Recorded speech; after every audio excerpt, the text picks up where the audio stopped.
Sir, kamusta po kayo, sir? Ito, mabuti naman. So, ano pong ating pinagkakabalahan ngayon, sir, dito? Wala. Ano na tayo Senior na tayo Ilang taon na po kayo, sir? 67. Coming to 68 sa November 1. Lapit na Oh, pala, November November 1. Ayan. 68. Sir, mag-survey lang kami, sir. Sino ang Pangulo mo sa this coming election? Di syempre, wala nang iba kung hindi si Marcos. Marcos. Hmm. Si BBM, kung tawagan BBM. BBM. Bakit po BBM, sir? Nasa kanyang pag-asa ng Pilipinas. Sa pagbabago. Kasi naranasan kong patakbo ng kanyang ama noon Noong panahon ni Ferdinand Marcos.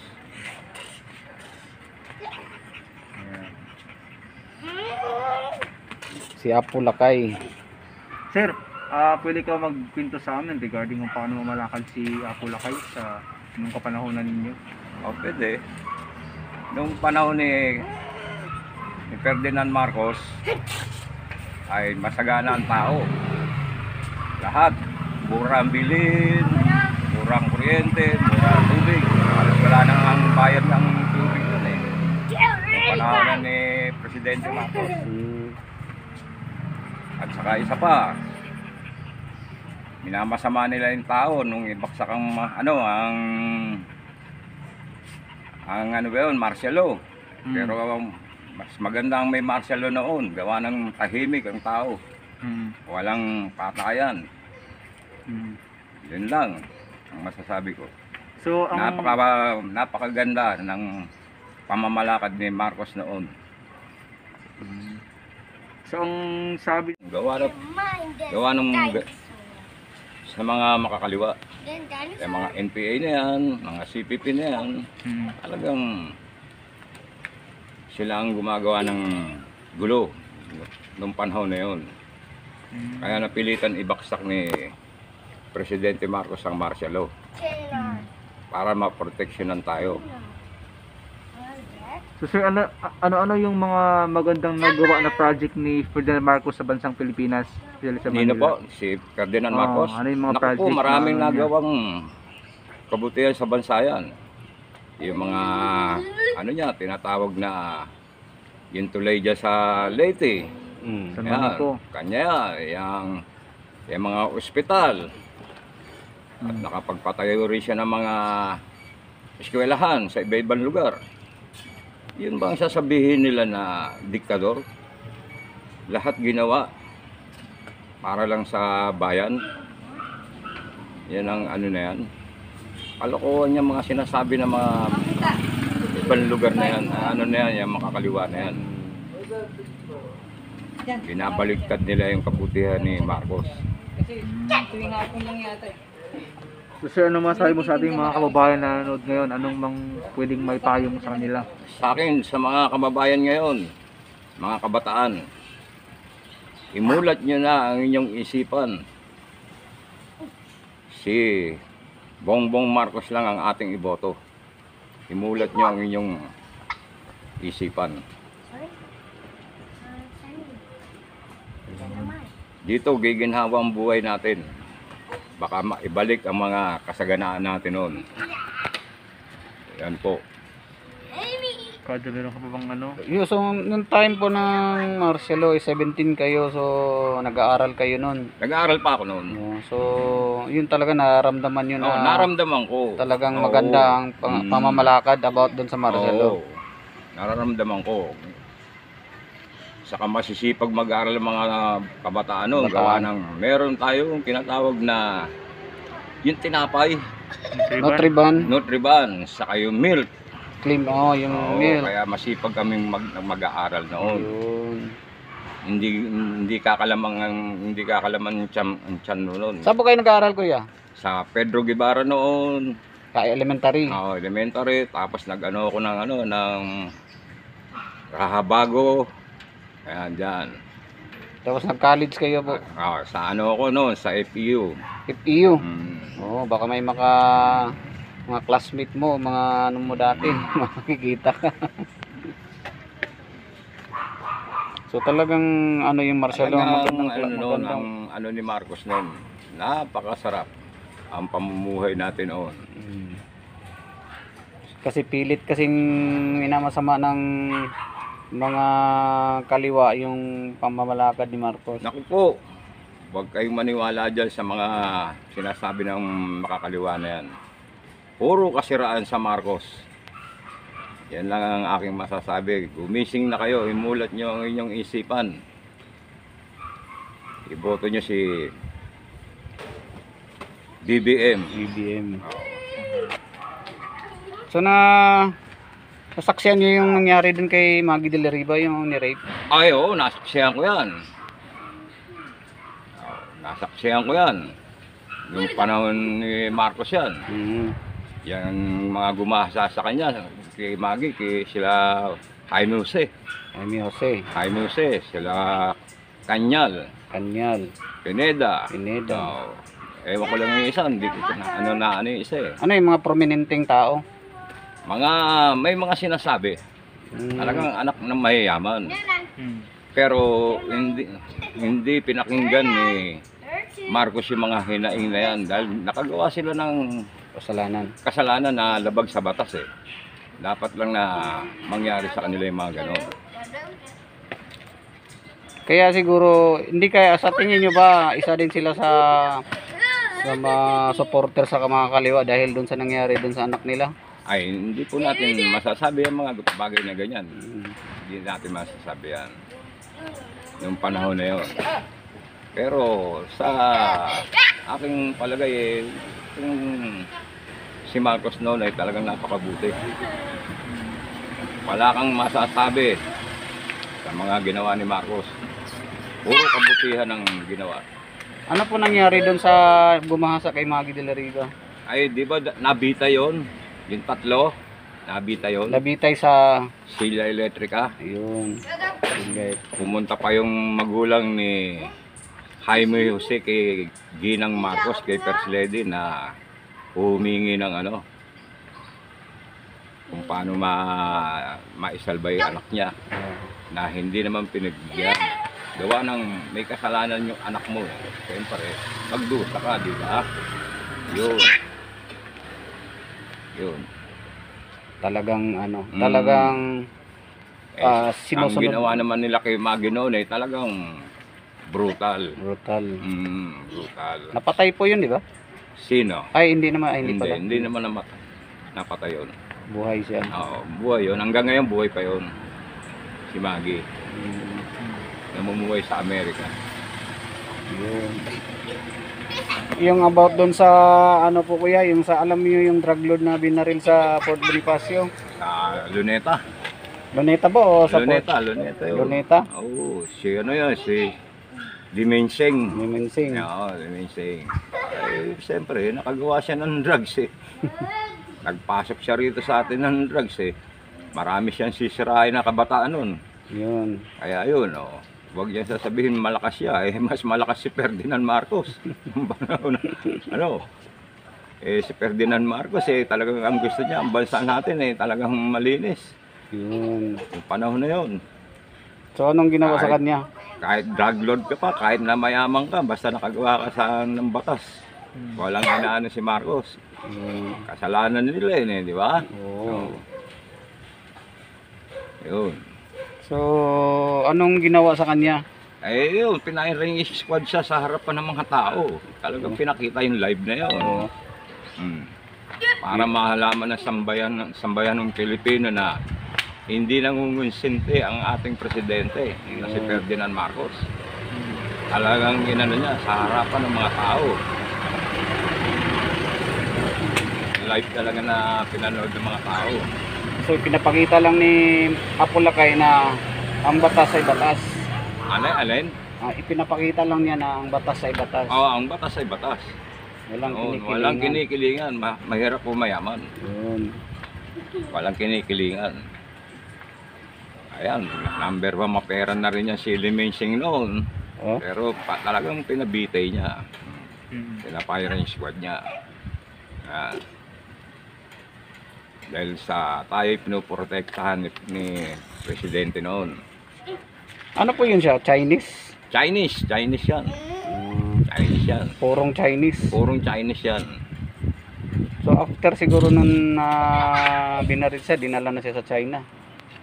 Ay, hindi pa ata, siguro. Ewan ko lang kung saan siya dinala noon. Yan ang hindi ko na nasubaybayan, yung pagkaano ni Limsing. So nung nakita niyo po si Ferdinand Marcos na inililibing na sa libingan ng Bayani, ano po yung nasa... Ay, napakasaya ko noon nang nailibing si Pangulong Ferdinand Marcos sa libingan ng mga bayani. Napakasaya ko noon. At nailibing ang ating tunay na bayani. At hindi naman bayani talaga si Ninoy Aquino. Isang peking bayani. Yan si Ninoy Aquino na walang ginawa kung hindi mag-traitor sa bayan noon. Yan ang traitor yan si si Ninoy Aquino na yan. So totoo po yung balita na si Ninoy pinagamot ni Ferdinand Marcos sa Totoo US. yan. Totoo yan. Na pinayagan pa siyang pinagamot ni Ferdinand Marcos noon. Sa Amerika. Sa ibang bansa sa Amerika. Sinong presidente ang makakagawa noon? Walang iba kung hindi si Ferdinand Marcos, ang ating presidente noon. Subalit nung ang kapalit niya ay Puro katrideran nung makabalik dito yan sa Pilipinas. Puro katrideran. Yan. So tay, ano pong magandang nagawa ni ni Ninoy Aquino sa bansa? Naku, walang ginawang mabuti yan dito sa Pilipinas kung hindi pagtatraidor sa bansa. Puro NPA, si CPA, si CPA, CPP, NPA, CPP. NPA na yan, mga yan ang mga ni Ninoy. Yan, sila Joma, yan. Si Buscayno. Bernabe Buscayno, ayan. Ayan ang mga dyan.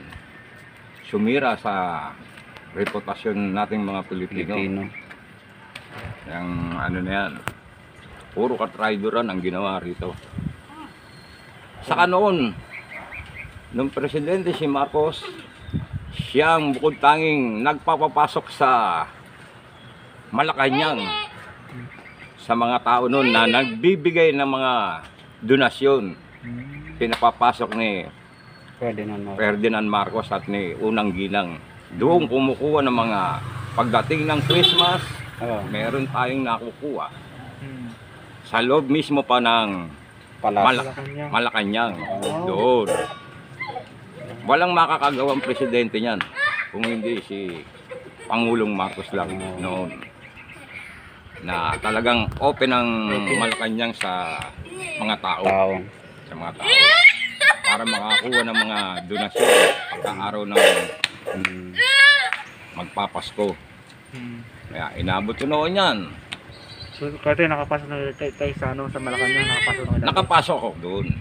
Oo, nakakuha ako ng bata pa ako noon, sinasama na ako ng nanay ko para makakuha ng mga donasyon. Inabot ko yan. So nakita mo rin tayo si Ferdinand Marcos tayo? Oo, nakita ko ng personal yan. Sayang di kayo nakapagpapicture Inabot ko yan. Talagang kami magkakapatid at talagang dahil kami kay Marcos. Dahil kami kay Marcos. Pinaglalaban namin sa Tondo yan. So ano po yung naging reaction niyo nung time na pinalayas na po ang mga Marcos? Wala na, siyempre nalungkot ka na lang. Yun na lang ang namin noon, nalungkot na lang kami. Nung si Marcos, nag-excel ng papuntang Hawaii, doon, biglang lumungkot ang bansa. Lumungkot ang bansa. Nung ma-excel si Marcos. Talagang panahon na yun. So ano po yung masasabi niyo doon about doon sa EDSA Revolution na ginawa nila?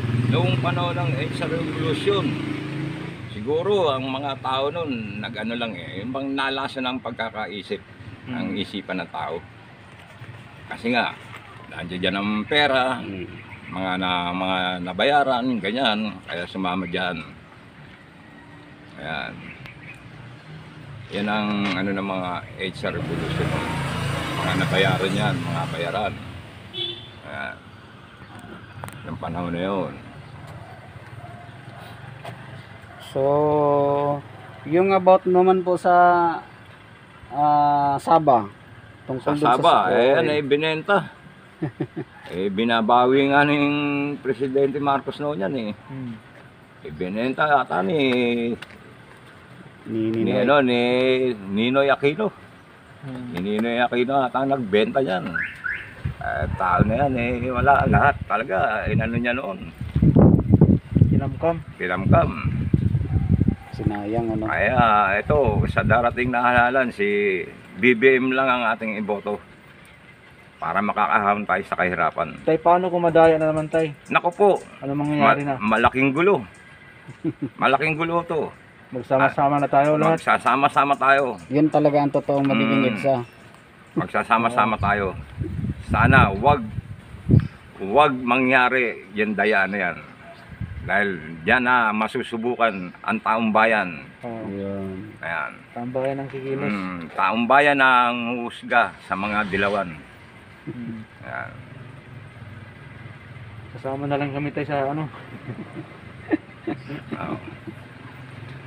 Oo. Kasi mga Tay, anong masabi mo kay ano, Tay? Kay Kiko Pangilinan na gusto niyang ipahukay si... Naku, ano, tanginan anong yan. masabi mo, Tay? Katarantaduhan niya sinasabi niya na yan. Sabi niya sa Tay, hukayin daw niya ang labi ni ano. Pag nanalo siya, ay hindi naman mananalo yung gago na yan eh. Hindi mananalo yan. Miski saan niya dali niya yung sarili niya. Miski magtago pa siya sa saya ni, ni Sharon. Hindi siya mananalo, Diyos ko po. Kasi sabi niya hindi raw bayani si ano. Sino? Si Ferdinand Marcos dapat Yun ang mga kagaguhan ng mga salita nila na hindi bayani si Marcos. Si Marcos ay isang sundalo. yun. Sundalo si Marcos. Nung panahon na yun, sundalo si Marcos. Pag ang tao, pag naging sundalo ka, Sundalo. bayani ka. Oo. Di ba? Dapat lang malibing si Marcos sa libingan ng mga bayani. libingan ng mga bayani. Oo. Ano pang inaano nila? Talaga yung mga dilaw na yan, walang mga ano yan eh. Ang ano na yan, puro mapanira. Mga loko yan, mga loko na yan. Yan. So anong masabi mo, Tay, kay ano? Kay Lini Robredo na... Nako, isa pa yan si Leni Robredo. Oh. Puro kadayaan ang ginawa. Sana wag nilang gawin yung mangyayari ngayon pang uli kay BBM. Talagang aalisan na ang tao pag dinaya nila si BBM. Miski saan magpunta ang tao, ang taga-survey, puro BBM ang sinisigaw. Yun. Yan. Tama yun. Diyan Kasi- tayo. Kasi kung tunay na magnanakaw at diktador yung si Marcos, dapat yung buwang Ang ng Marcos tao, walang ninakaw. Hmm. Dati silang mayaman. Mayaman na talaga. Mayaman na talaga sila noon. Dahil si Marcos ay nakapag-aral ng abogasya Yun. sa Universidad Pilipinas. ng Pilipinas sa UP. UP. Top notcher 'yan. Kaya 'yan. Nakulong yan, naipagtanggol niya yung sarili niya, hindi siya kumuha ng sariling abogado. Tapos sarili niya. Sarili niya talaga. Pinagtanggol niya yung sarili niya. Diyan mo masusubukan ang dunong ng mga Marcos. Hindi pagkukunwari. Itong mga dilawan nato, puro pagkukunwari ito eh. Walang ginawa sa bayan kung hindi manira. Yan ang ano ngayon eh. Sana miski isa walang makalusot diyan sa dilawan na yan. Kahit sa Senado. Kahit sa Senado. Walang makalusot diyan. Lalo na yung si Manny, si Isko. Naku po, Diyos ko po. Ako, batang tondo ko, hindi namin binoboto yan dyan. Ay ano yan, balingbing yan eh, si Isko. Balingbing yan eh. Yan eh. Kumandidato si Lim, nakilim siya. Kumandidato sa Estrada, naki-Estrada siya. Oh. Ayun eh. Walang sariling Walang paninindigan. sariling paninindigan. Ano? Ang final na mga ano. Yan tayo na pong masabi mo tayo sa mga ano, sa mga kabataan ngayon na nagrarally na naman. Sa mga kabataan ngayon, huwag na kayong mag-rally. Imulat nyo ang inyong kaisipan. Huwag na kayong mag-rally-rally. Kasi ang paniniwala nila tayo masama daw si Marcos. Naku po, huwag kayong maniwala na masama ang mga Marcos. Dahil sila Marcos noon ay napakabuting mga tao. Yan lang ang nakatulong sa bansa natin. At buti nga, may dumating na isang presidente na si Presidente Duterte. Duterte. Yun. Na isalba ang bayan natin. Ito yun. Sa mga dilawan. Sa mga dilawan. Na isalba ang mga ano natin. Hindi lang sa dilawan, dahil sa drugs din. Pati sa drugs. Ayan, ang inano ni Duterte. Talagang bagsak yung ano. Kaya itong pagdating ng halalan, imulat nyo na ang inyong mga mata at kaisipan, mga kabataan. Ano nyo yung ano nyo, sarili nyo, na iboto natin si BBM at Sara. Ayan. Yun. Gumising na kayo.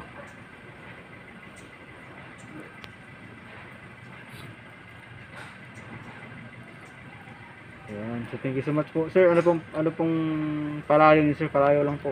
Boy Lopez. Wala, please. Boy Lopez. Ang tawag sa akin, Boy Lopez. Kung sakali pong nanonood si BBM, ano yung masasabi niyo sa Anong kanya? panawagan mo, sir, kay BBM? Ano yun? Ang panawagan ko kay BBM, wala kang talo. Sure win ka. Yun. Bossing, sure win ka, bossing. Bossing. Bossing, sure win tayo. Ayan lang. Yan. Sasama ako makaklas pag natalo Mag-class tayo. si BBM. Sasama ako. Kung sakali pong papalarin, ano po yung magiging ano nyo, panawagan nyo sa kanya o yung parang munting ano lang, kahilingan, parang ganun. Sana konting hilingan, kahilingan, matulungan ako para maibigay yung panggamot ko man lang. Yun. Ikaw po tayo mayroong sakit na. Ano Oo. pong sakit niyo tayo? Prostate. Prostate cancer. Ba't di kayo lumapit sa Malasakit Center? Kay Bongo? Ay, lumapit na ako dyan sa mga ganyan. May mga hinahanap ba silang mga requirements? Wala. Ang gusto ko, makapaghanap buhay man ng pagtitinda. Yun. Wala tayong puhunan. Wala tayong ano.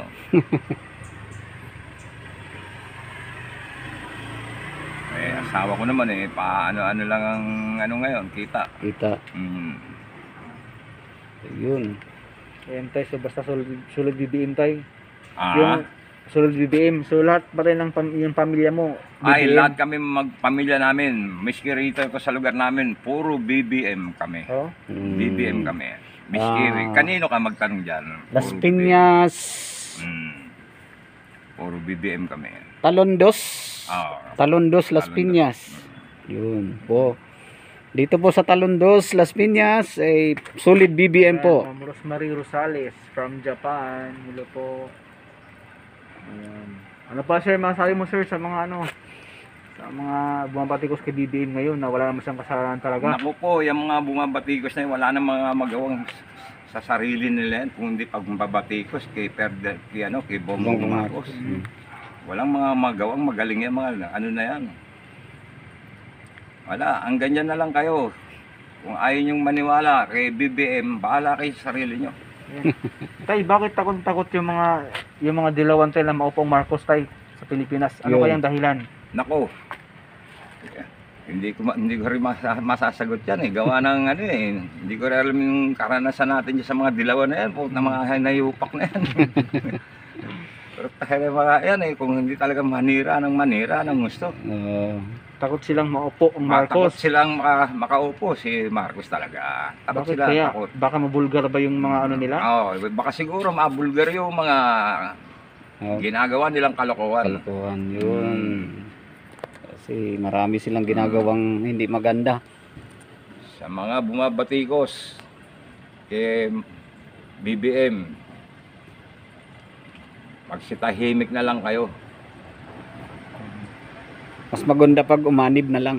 Mas maganda pa, Makiisa na lang. sumanib na lang kayo kay BBM. Yun. Yan, Para sumanib na lang kayo. para tuloy-tuloy ang pagbabago. Para tuloy-tuloy ang pagbabago. Yan, Yun. Wala yun. yan. Ayan, thank you so much po sir. Sabi ni Sir Deloria from Riyadh, Saudi Arabia. Richard from Bacolod City. Buong family BBM Sulit 200 plus. Family BBM kami City of Smile. Ma'am Annalyn, hi Ma'am Annalyn, kamusta kayo dyan? Ayan. Tayo na pang may kwento niyo sa amin tayo, sa ating mga viewers ngayon tayo na pa yung Sa inyong mga viewers talagang kayo wala naman natang bayad sa inyo yung mga ganyan, nakakatulong kayo sa tao.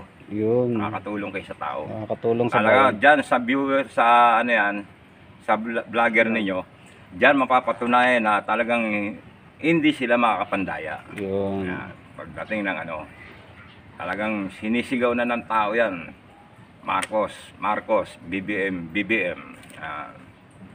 Kaya malaking gulo pag dinaya pa nila yan.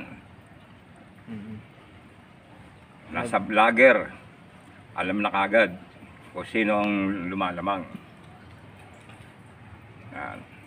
Buti may vlogger tayo. Yun. Para ipakita sa bayan kung sino talaga ang Para napupusuan nila. ipakita sa bayan at kung sino talaga ang malakas Oo. na kandidato. Actually, lahat ng mga nagbo-vlog kayo Sir B, puro BBM eh. Lahat ng mga vlogger, puro BBM talaga. Oo, Ano paano nga? na? Para iwas daya. Hmm. Iwas daya yan. Iwas Siguro daya. noon kung may nag-vlog na kayo Sir B nung tumakbo si Nung tumakbo si BBM. BM sa Busy. vice presidente, hindi madadaya. Mm. Kasi dati wala pang nag-vlog eh. Oo, walang nag-vlog noon. Wala pang nag-vlog dati kasi. Oo. So ngayon, Sa imposible. ngayon, talagang na ang tao, gising na. May vlogger na. Ayan. Ayan, marami tayong mga OFW na nanonood ngayon sa sa mga taga-ibang karatig sa Pilipinas. Ano ba yung panawagan sa kanila tay? Ayan. Sabihin mo na. Solid Sa video. mga OFW, tulungan natin si BBM o Ferdinand o Marcos, tulungan natin iboto. Magkaisa tayo para maiangat ang bansang Pilipinas. Yan lang ang masasabi ko sa inyo mga OFW. Magkaisa po tayo. Bansang Maharlika, no? Bansang Maharlika. Ang bansang Maharlika. Ayan. Ayan. Mga kababayan, sila tayo po ay Yan tayo. Siya po Marcos lang po tayo. Saan man sulok ng daigdig na sa mga OFW, Marcos tayo. Yan lang. siya po ay mayroong prostate cancer mga kababayan. Sa ilang tanong kayo tayo? 67? Alin? Ikaw? 67 ka na, no? 64. 68 na ako 68. ngayon. Sa November 1, 68. Nagsi-68 na siya. 68 na pala siya. Mali yung ko. 68 na pala si si tatay. Sa November 1, 68 na ako. Siya po ay taga Tondo. taga Tondo dati. Ngayon ay nasa Las Piñas. Oo. Tayo, magwinto ko pa tayo ng mga experience natin sa panahon ni Ferdinand Marcos tayo. Nung panahon ni Ferdinand Marcos, kami dati umiinom sa loob ng bahay, hindi sa kalye. Yun. Ayan. Kasi noon, may batas tayo na pagka nahuli ka sa kalye, Kalye. pag nahuli ka, doon ka matulog sa presinto. Yun naman ang tinatawag na self-skipping is one night lang yan. Yun, self-skip. Yan ang ni Marcos noon. Tama rin yun para kasi Walang ahara-harang lasenggo noon nung panahon ni Marcos noon. Walang ahara-harang lasenggo. Napakaganda ng pamumuhay natin noon. Nung panahon ni Ferdinand Marcos.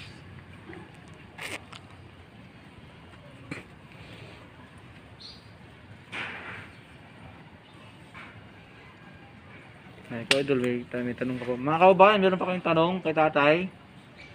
Mga kababayan, ating mga viewers, Sir Ramel, Sir Ramsky, Nordin, si Dita Guzman, Brace Thunder, Ma'am Rosemary, meron pa ba kayong tanong kay tatay bago tayo mag-end?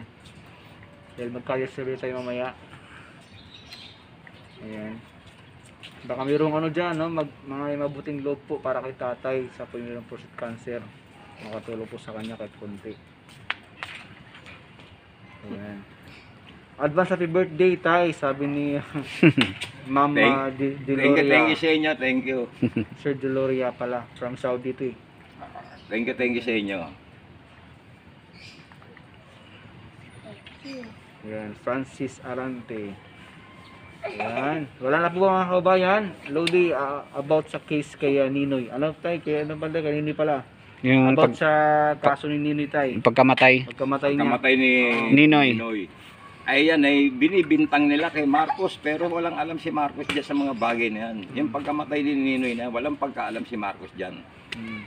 Bakit dalawang presidente naging ano ni Ninoy, asawa niya, si Cory, pati yung anak niya, bakit hindi nila masolve yung kaso na yan? Unang-una, noon nakaupo si Cory, nasa kapangyarihan sila, bakit hindi nila inasikasing bagay na yan? At si Noynoy Aquino, hindi na asikaso yan. Yung pagkamatay na yan, dahil natatakot sila, mabulgar yan. Yung pagkamatay ni Ninoy na yan. Ngayon, ibinibintang nila kay Marcos na walang alam yung tao. Ha? Walang alam si Marcos dyan sa pagkamatay na yan. So tayo, sino kayong pumatay kay Marcos? Ay, yun lang ang hindi natin alam kung sino ang pumatay. Pero walang alam si Marcos dyan. Ayan, palagay ko, ang pumatay dyan, yung mga dilawan na rin. Mga dilawan na rin. Kutsaban nila. Kuro ka mag-anak. Sabi ni Ma'am Rosemary, pakitalong yung mga nahuhuli noon sa lansangan. Saan daw po dinadala sa lansangan nahuhuli tayo? Noon, nung panahon ni Marcos noon, pag nahuli kang naglalasing sa lansangan, dadaling ka sa krabi, pagtatabasin ka ng damo. Yun, pagtatabasin ka ng damo. Katapos ng pagtabas ng damo, uwi ka na. Yun. Ayan. Yun lang ang parusa. Yun lang ang parusa. Ayun. Noon. At least Totoo ano lang. naman yan, yung kinukwento ko na yan. Tatabas ka lang ng damo. Yun. Ganda pala natin, no? Meron talagang ano. Ganda pala. May Tatabas ka disiplina. lang ng damo. May Tay, kung nanalo si BBM, pabor ka ba na ibalik ang martial law? Ay, Pag nanalo si BBM. gusto ko ang may martial law. Gusto ko ang may martial law. Dahil ang martial law, napoprotektahan lahat ang tao. Kung sakali man maibalik. Agin ako dyan. Talagang saludo ko kay Marcos. Pagka yun, naibalik ang martial law. Para tumahimik ang tao. Ayan. Walang ano rito, walang patayan dito, patayan doon.